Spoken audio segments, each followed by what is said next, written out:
जबलपुर में मां नर्मदा के पावन तट को अब अयोध्या की सरयू नदी की तर्ज पर विकसित किया जाएगा।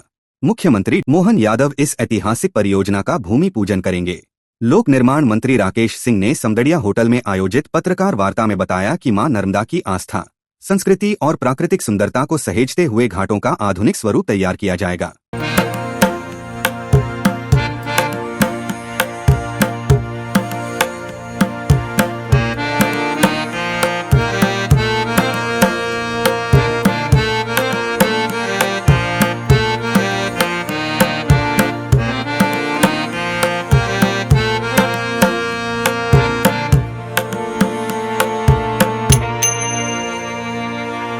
पहले चरण में खारी घाट, दरोगा घाट, गौरी घाट, उमा घाट, सिद्ध घाट और जिलहरी घाट को जोड़ा जाएगा। यहां संध्या आरती के लिए 5 भव्य मंच बनाए जाएंगे, जिससे श्रद्धालु दिव्य और अलौकिक अनुभव प्राप्त कर सकेंगे।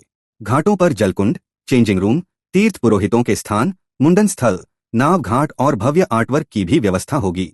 साथ ही श्रद्धालुओं की सुविधा के लिए ramp, e cart, control room, parking और स्थायी दुकानों का निर्माण किया जाएगा। मां नर्मदा जी जीवनदायिनी है, मोक्षदायिनी है और विशेष रूप से हम मध्य प्रदेश के लोग तो ये कह ही सकते हैं कि मां नर्मदा जी के प्रवाह के बिना हम सबका जीवन अधूरा जैसा है।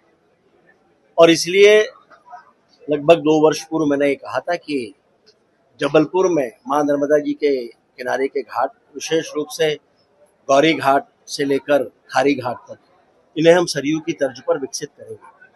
और मैं आभार प्रकट करना चाहता हूं मध्य प्रदेश के मुख्यमंत्री डॉक्टर मोहन यादव जी के प्रति। उन्होंने न केवल इसको स्वीकृति दी बल्कि इसके महत्व को देखते हुए उन्होंने इसकी घोषणा भी की और लंबे समय से उसकी तैयारी करते करते अब वो समय आया कि हमने जब उसका एक प्रारूप तैयार किया है और जहां सभी पर्यावरणीय अनुकूलताओं के साथ, सभी पर्यावरणीय अनुमतियों के साथ उसका निर्माण कार्य शुरू होगा। और मुझे कहते हुए खुशी है कि माँ की ही कृपा से शायद हम कह सकेंगे कि नर्मदा जी के किनारे का देश का वो पहला घाट होगा जो पूरे तौर पर माँ को प्रदूषण मुक्त रखेगा।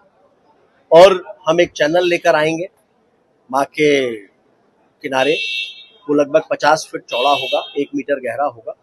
जिन लोगों को भी स्नान करना होगा वह बहता हुआ प्रवाह होगा माँ का, और उसके साथ माल्यार्पण करना होगा, दीपदान करना होगा, वो सब उसमें करेंगे और वो फिल्टर होके वापस से माँ में जाके प्रवाहित होगा। और उसमें सारी सुविधाओं की चिंता की जा रही है, पार्किंग से लेकर और माँ के किनारे होने वाली नित्य आरती तक, वहां पर लगने वाली दुकानों से लेकर और छोटे मोटे काम धंधे करने वाले लोगों तक, वहां पर बैठने वाले तीर्थ पुरोहितों से लेकर और मुंडन संस्कार कराने वाले लोगों तक, इन सबकी व्यापक चिंता करते हुए आज जो योजना आप सबके सामने प्रस्तुत की है, मैं ऐसा मानता हूं कि आने वाले समय में मार्च से लगभग उसका काम प्रारंभ करने की स्थिति में हम लोग सभी औपचारिकताओं के बाद आ पाएंगे और 1.5 से 2 वर्ष का समय उसको पूर्ण होने में लगेगा। राकेश सिंह ने बताया कि मां नर्मदा की मुख्य धारा को प्रदूषण मुक्त रखने के लिए लगभग 800 मीटर लंबा और 15 मीटर चौड़ा जल चैनल बनाया जाएगा, जिससे दीपदान और स्नान की स्वच्छ व्यवस्था सुनिश्चित होगी। इस पूरे प्रोजेक्ट में पर्यावरण संरक्षण को सर्वोच्च प्राथमिकता दी जाएगी। घाटों पर सोलर LED लाइटें, अंडरग्राउंड ड्रेनेज सिस्टम और एंटी स्किड पत्थरों का उपयोग किया जाएगा। यह विकास कार्य केवल इंफ्रास्ट्रक्चर नहीं बल्कि मां नर्मदा की आस्था और सांस्कृतिक विरासत को नया जीवन देने की दिशा में एक कदम है।